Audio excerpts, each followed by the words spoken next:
Lobby Tools, Florida's legislative intelligence company. Subscribe today to Florida's leading policy, budget, and campaign tracking service. Request a free trial today at lobbytools.com.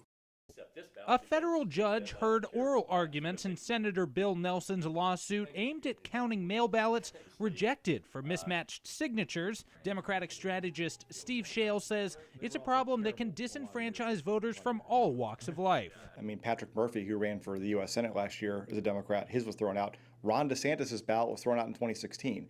But a study published by the ACLU found younger voters made up 30% of rejected mail ballots, and minority voters were more than 2.5 times more likely to have their mail ballot rejected than white voters. This year, about 20,000 ballots were rejected. That equates to about 0.75% of the total number of mail ballots cast, which is down from about 1% in previous years. Democrats argue the lack of a statewide uniform standard for determining if a signature matches violates the Equal Protection Clause. Republicans say it's a reasonable way to ensure a ballot belongs to the voter casting it. That's the only line of defense that election officials have to make sure that the person that's registered to vote is the one actually casting the ballot. Election Supervisor Mark Early testified in the case. He says without signature matching, it opens the door for fraud.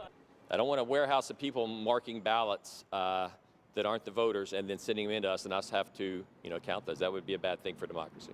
Another issue in the case is the fact that voters who turn in mail ballots on Election Day have no means to cure their ballot if a signature doesn't match. In Tallahassee, I'm Jake Stofan.